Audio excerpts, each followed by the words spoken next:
Sao? Sao này phải? Đầu xe.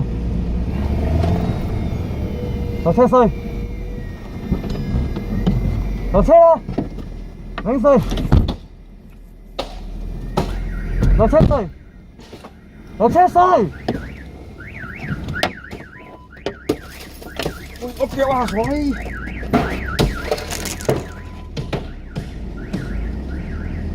Xoay xoay xoay xoay xoay xoay.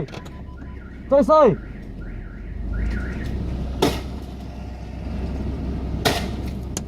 Sao làm sao ơi?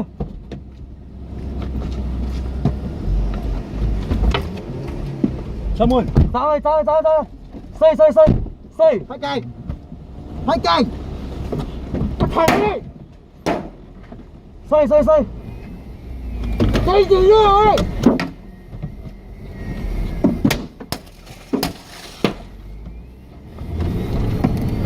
Sống mày.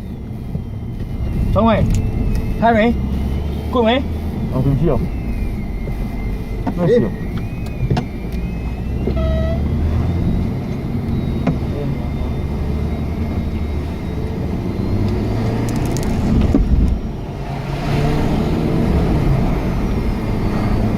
Kìa, phía áo kìa, đầu trên.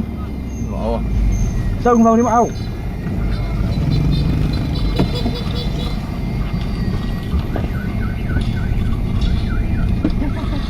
Chạy em đâu kìa, tiêu.